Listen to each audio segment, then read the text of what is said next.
الحمد لله رب العالمين والعاقبة للمتقين والصلاة والسلام على سيد الأنبياء والمرسلين أما بعد فأعوذ بالله من الشيطان الرجيم بسم الله الرحمن الرحیم۔ آج زندگی کے ایک اہم مسئلے کے حوالے سے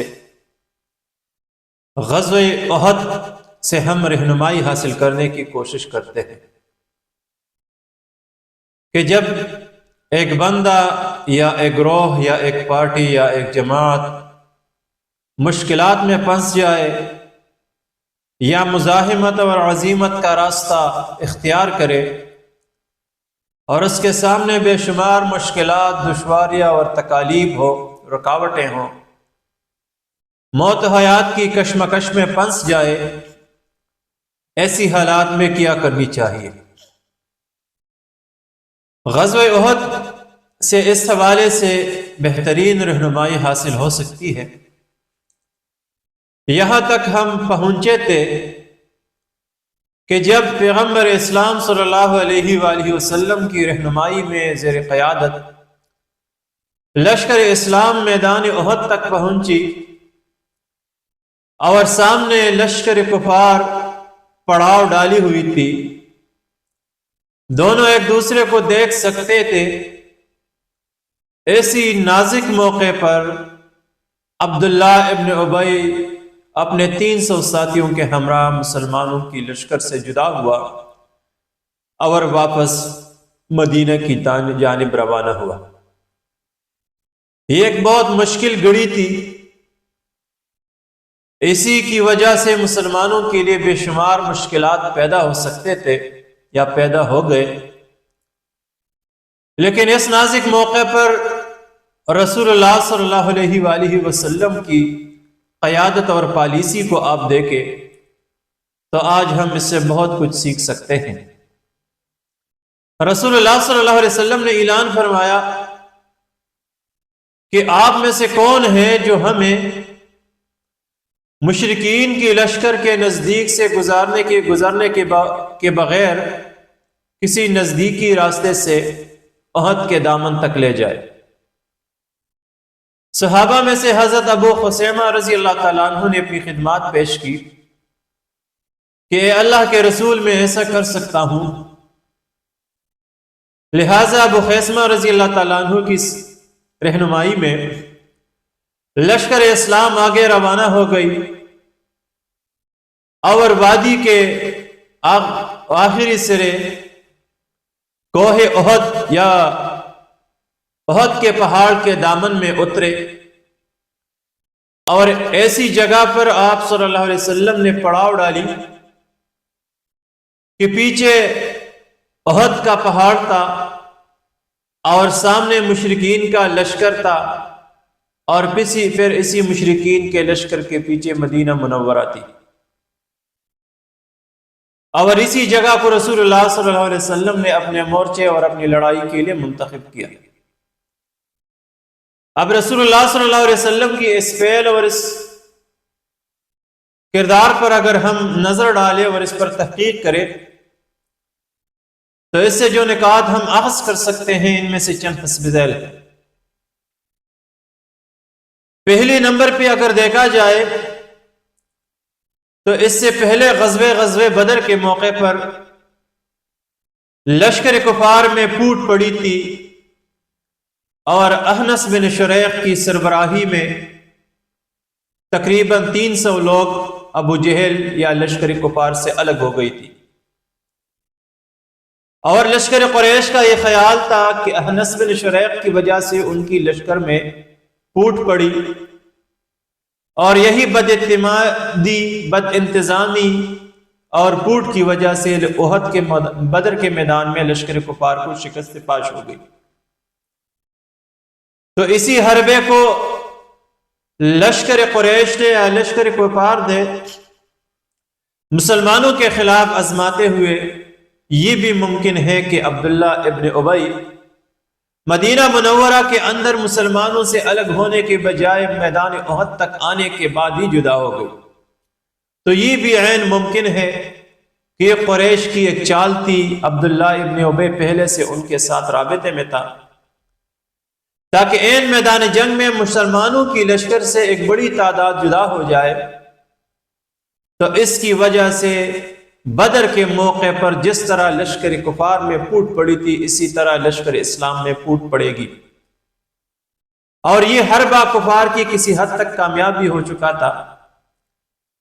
کیونکہ بنو اوس میں سے، بنو حارثہ اور بنو خزرج میں سے بنو سلیمہ، انہوں نے الگ ہونے کی، واپس ہونے کی ایک ان میں فکر پیدا ہوئی تھی، لیکن اللہ تعالیٰ نے ان کو استقامت نصیب فرمائی۔ دوسرے ہم دیکھتے ہیں اس موقع پر کہ اسی وجہ سے عبداللہ ابن ابی کی اس حرکت کی وجہ سے مسلمانوں میں ایک اضطراب پیدا ہوئی تھی، ایک اعصاب بعض لوگوں کے متاثر ہو گئے تھے، کیونکہ ایک سخت موقع تھا اور یہ ممکن بھی تھا، لیکن اللہ تعالیٰ نے لشکر اسلام کو استقامت نصیب فرمائی۔ تیسری ہم دیکھتے ہیں اس موقع پر کہ عبداللہ ابن ابی کی اس واپسی کی وجہ سے لشکر کفار کو یہ فائدہ ہوا تھا کہ ان کی لشکر مزید دلیر ہو گئی تھی، ان کے حوصلے بڑھ گئے تھے، اور ان کا خیال تھا کہ مسلمان ٹوٹ کا شکار ہو گئے ہیں، اب ان کا لیے مسلمانوں کو ختم کرنا آسانی ہے، لہٰذا عبداللہ ابن ابی کی اس حرکت نے لشکر کفار کو بھی تقویت بخشی۔ اب ہم دیکھتے ہیں کہ یہی موقع تھا عبداللہ ابن ابی کی کہ اس کی واپسی محض ایک جماعت کی واپسی نہیں تھی میدانی جنگ میں یا لشکر اسلام سے، بلکہ اس کی وجہ سے بہت سے سوالات بھی پیدا ہوئے تھے۔ یہ بھی ممکن تھا کہ عبداللہ ابن ابی اپنے سارے ساتھیوں سمیت واپس نہیں ہوا ہے، بلکہ ان کے بعض باقیات، ان کے بعض ساتھی مسلمانوں کی لشکر میں پھر بھی موجود تھے۔ یہی آستین کے سامنے میدان بدر، میدان احد میں جنگ کے دوران یہ کچھ بھی کر سکتے تھے، حتیٰ کہ بڑے بڑے صحابہ کرام کو شہید کرنے کی کوشش بھی کرتے تھے، کیونکہ جب ایک گروہ، ایک لشکر، ایک جماعت کے اندر دشمن کے اعلی کار موجود ہو تو یہی اعلی کار سے وہ کچھ بھی خدمات لے سکتے ہیں۔ لہٰذا عبداللہ ابن ابی نے کی واپسی نے ایک خدشہ یہ بھی پیدا کیا کہ مسلمانوں کے اندر ممکن ہے کہ ان کے باقیات موجود ہو، ان کے اعلی کار موجود ہو، فتنہ پروری، فتنہ انگیزی کے لیے، شر پیدا کرنے کے لیے یا مسلمانوں کو نقصان پہنچانے کے لیے۔ یہ عبداللہ ابن ابی کی واپسی فقط ایک گروہ کی واپسی نہیں تھی، بلکہ اس کی واپسی کی وجہ سے یہ خدشہ بھی زیادہ بڑھ گیا تھا کہ یہ منافق اعظم، یہ رئیس المنافق، یہ دشمن اسلام، یہ دشمن رسول، یہ فتنہ پرور لوگ، یہ عہدے کے پجاری مدینہ منورہ کی جانب واپس ہو گیا، تو یہ خدشہ بھی بڑھ گیا تھا کہ ممکن ہے عین میدان جنگ میں جب مسلمان لشکر کفار کے ساتھ لڑ رہے ہیں، یہ مدینے کے اندر کوئی فتنہ کھڑی کرے، اور جب یہ مدینے میں اگر تخریب کاری شروع کر دیتا، فتنہ کھڑا کر دیتا، پھر مسلمانوں کے لیے ایک وقت پر دو محاذ کھل جاتے۔ میدان احد میں کیا یہ لشکر اسلام کا مقابلہ کرتے، یا یہ عبداللہ ابن ابی جو مدینے کے اندر فتنے پیدا کر رہا تھا اس کا مقابلہ کرتے اور مدینے کی حفاظت کرتے۔ تو عبداللہ ابن ابی کی واپسی سے مسلمانوں کے لیے دو محاذ کھل گئے، جنگ کے بڑی آزمائش کا موقع تھا۔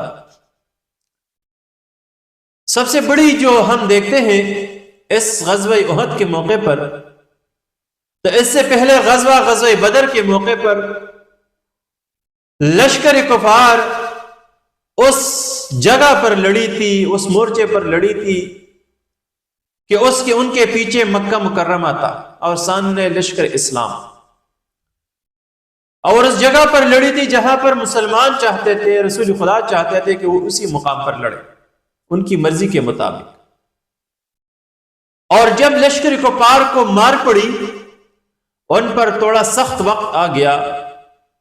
تو انہوں نے بھاگنا شروع کیا، کیونکہ سامنے مکے کے اور ان کے درمیان کوئی رکاوٹ نہیں تھی، یہ سارے بھاگ گئے۔ اب یہی دشمنان اسلام لشکر کفار یہی حربہ مسلمانوں کے خلاف استعمال کر رہے تھے۔ میدان احد میں انہوں نے ہر جانب پڑاؤ ڈالا تھا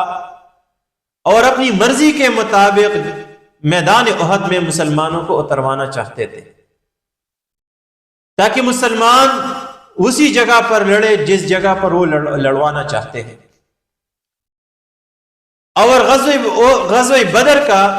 حربہ استعمال کرتے ہوئے مسلمانوں کو ایسی جگہ پر لڑانے پر مجبور کر رہے تھے کہ ان کے پیچھے مدینہ منورہ تھا۔ ان کا خیال تھا کہ اگر مسلمانوں کو تھوڑی سی مار پڑ جائے تو آسانی سے مدینہ بھاگ جائیں گے اور میدان ان کے لیے خالی رہ جائے گا۔ اور اگر وہ مسلمانوں کے ساتھ ایسی جگہ پر لڑائی شروع کرے کہ مسلمانوں کے لیے مدینے کو بھاگنے کا کوئی راستہ نہ ہو، تو پھر مسلمان مجبوراً لڑیں گے اور اسی لڑائی میں پھر مشرکین کے لیے مسائل پیدا ہو سکتے ہیں۔ لہٰذا یہی غزوہ بدر کا حربہ جو لشکر کفار کے خلاف استعمال ہوا تھا، آج لشکر کفار مسلمانوں کے خلاف استعمال کر رہے تھے۔ اب اس نازک موقع پر کے سامنے ایک مضبوط دشمن کا لشکر ہے، بیچ میں سے بہت سے منافقین جدا ہو گئے اور مدینہ واپس چلے، مدینہ خطرے میں پڑ گیا۔ خود لشکر اسلام کے اندر بھی انہوں نے اضطراب پیدا کر دی تھی ان منافقین نے، اور بہت سے مسائل کا سامنا تھا۔ ان حالات میں رسول اللہ صلی اللہ علیہ وسلم کیا کرتے ہیں؟ جس طرح آج ہم دیکھتے ہیں کہ کسی پارٹی یا جماعت یا گروہ جب مزاحمت کا راستہ اپنا لیتے ہیں اور ان کے سامنے ایک مضبوط دشمن ہو اور یہی مضبوط دشمن ان سے چاروں طرف پھیر جائے، گھیرا ڈال دے، بھاگنے کا کوئی راستہ نہ ہو، خود اس جماعت یا گروہ کے اپنے لوگ ان میں سے جدا ہو جائے، منافقت اختیار کرے عین میدان جنگ میں، تو ایسی حالت میں ان پارٹیوں کو، ان جماعت اور ان گروہوں کو کیا کرنا چاہیے؟ ان کے لیے بہترین رہنمائی اسی غزوہ احد کے موقع پر ہے۔ رسول اللہ صلی اللہ علیہ وسلم تا قیامت ایک قائد کی حیثیت سے ہم اس سے رہنمائی حاصل کر سکتے ہیں۔ اس نازک موقع پر آپ دیکھیں اسوہ رسول کو کہ رسول اللہ صلی اللہ علیہ وسلم نہ تو عبداللہ ابن ابی کو توجہ دیتے ہیں اور نہ ہی ان سے واپس موڑنے یا ان کو مسلمانوں کے پاس رہنے کے لیے کہتے ہیں، اور نہ ہی اسے زیر بحث لاتے ہیں، بلکہ اسے اگنور کرتے ہیں اور ان کو جانے دیتے ہیں۔ تو تحریکوں کے لیے، جماعت اور پارٹیوں کے لیے ضروری ہے کہ مشکل وقت میں یا مشکل حالات میں اگر اس کا کوئی ساتھی یا گروہ ان سے راستے جدا کرنا چاہے تو قائد کے لیے ضروری ہے کہ ان کو جانے دے، کیونکہ ان لوگوں نے یا ان گروہوں نے راستے جدا کرنے سے بہت پہلے فیصلہ کیا ہوتا ہے۔ لہٰذا قائد کے لیے ضروری ہے کہ ان لوگوں کو خاطر میں نہ لائے اور ان کو جانے دے۔ یہی اسوہ رسول ہے۔ پھر رسول اللہ صلی اللہ علیہ وسلم ان لوگوں کو زیر بحث نہیں لاتے، لیکن لہٰذا آج تحریکوں اور پارٹیوں کو چاہیے کہ چلے گئے لوگوں کو زیر بحث نہ لائے۔ پھر رسول اللہ صلی اللہ علیہ وسلم کے حسوے کو دیکھتے ہیں کہ آپ ایک ایسی جگہ کا انتخاب کرتے ہیں جہاں پر پڑاؤ ڈالنے سے آپ کے درمیان اور مدینے کے درمیان دشمن حائل ہو جاتا ہے۔ پیچھے احد کا پہاڑ ہے، سامنے دشمن ہے، لشکر اسلام کے لیے کسی جانب بھاگنے کی چانس یا جگہ نہیں ہے۔ یہ بالکل ایسا منظر ہے جس طرح بعد کے زمانے میں جب طارق بن زیاد نے اندلس موجودہ اسپین پر حملہ کیا اور راڈرک ایک بادشاہ تھا کہ اس کے 1,00,000 لشکر کے سامنے اپنے 7,000 کا لشکر ڈالا، جبل طارق کے دامن میں تو یہ ایسا موقع تھا کہ طارق بن زیاد نے سب سے پہلے اپنی کشتیاں جلا دی، تاکہ کسی سپاہی کے دل میں یہ نہ آ جائے کہ ہمیں بھاگ جائیں گے۔ بھاگنے کے سارے راستے ختم ہو گئے، پیچھے دریا ہے، سامنے دشمن کا لشکر ہے۔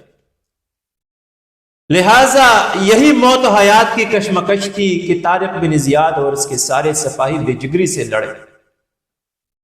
موت و حیات کا مسئلہ تھا اور انہوں نے بالآخر دشمن کو شکست پاش دے دی اور ان کے 1,00,000 لشکر کو تس نس کر دی۔ اور یہی اسوہ رسول ہے کہ پیغمبر اسلام صلی اللہ علیہ وسلم نے احد کے موقع پر لشکر اسلام کو ایک ایسی جگہ پر ڈالا کہ سامنے دشمن ہے اور پیچھے پہاڑ ہے، بھاگنے کا کوئی راستہ نہیں، نہ ہی کوئی مدینہ بھاگ سکتا ہے کیونکہ سامنے دشمن ہے، مدینہ جانے کا راستہ بھی بند ہو گیا۔ جس سے آج ہم سیکھ سکتے ہیں کہ اگر کوئی تحریک، کوئی پارٹی، کوئی گروہ عزیمت کا راستہ اختیار کرے، مشکل راستہ اختیار کرے، مزاحمت کا راستہ اختیار کرے، تو ان کے لیے ضروری ہے کہ اس راستے کو اختیار کرنے سے قبل ان کے پاس ایک منظم نظام ہو، تربیت یافتہ لوگ ہو، تربیت یافتہ گروہ کو، قابل اعتماد ساتھی ہو، اتحاد ہو، نظم ہو، باہمی شورائیت اور اطمینان کے ساتھ اور اعتماد کے ساتھ اٹھے، ان کے ساتھ ایک واضح نصب العین اور بامقصد مستقبل ہو۔ ایسی حالت میں جب یہ گروہ، تحریک یا پارٹی اٹھتی ہے تو پھر ان کے لیے ضروری ہے اور اس میں رسول یہ ہے کہ بھاگنے کا سوچے گا وہ نہیں، وہ لوگ پھر اپنے لیے بھاگنے یا واپس موڑنے کا ایک راستہ بھی نہیں چھوڑے گا، بالکل موت و حیات کی کشمکش، حیات یا موت ایسی انداز میں وہ لڑیں گے۔ اگر عصر حاضر کی طرح ان کے دلوں میں یہ خیال ہو کہ جی ہم مشکل سے مشکل دشمن، بڑے سے بڑے دشمن کا مقابلہ کریں گے اور اپنے لیے بھاگنے کا ایک چھوٹا سا راستہ بھی چھوڑتے ہیں تاکہ مشکل حالات میں ہم واپس ہو جائیں گے، تو یہ لوگ، یہ تحریکیں، یہ پارٹیاں، یہ جماعتیں کبھی کامیاب نہیں ہو سکتی۔ عزیمت کا راستہ اختیار کرتے وقت آپ کے دل میں یہ بات ہونی چاہیے کہ آپ اپنے مقصد میں کامیاب ہوں گے یا شہادت حاصل کریں گے۔ تو رسول اللہ صلی اللہ علیہ وسلم کے اس اسوے کو ہم دیکھتے ہیں کہ رسول اللہ صلی اللہ علیہ وسلم نے اس مشکل مرحلے کو، یعنی چیلنجز کو اپرچونٹیز میں تبدیل کی، اور آپ صلی اللہ علیہ وسلم نے لشکر اسلام کو احد کے دامن میں پڑاؤ ڈالا، نزول کیا۔ اب اس میں چند نکات ہیں، بڑی حکمتیں ہیں۔ جس طرح ہم نے عرض کی کہ پشت پر پہاڑ ہے تو دشمن پشت سے مسلمانوں پر حملہ نہیں کر سکتے، سامنے دشمن ہے اور مسلمانوں نے ساری کشتیاں جلا دی۔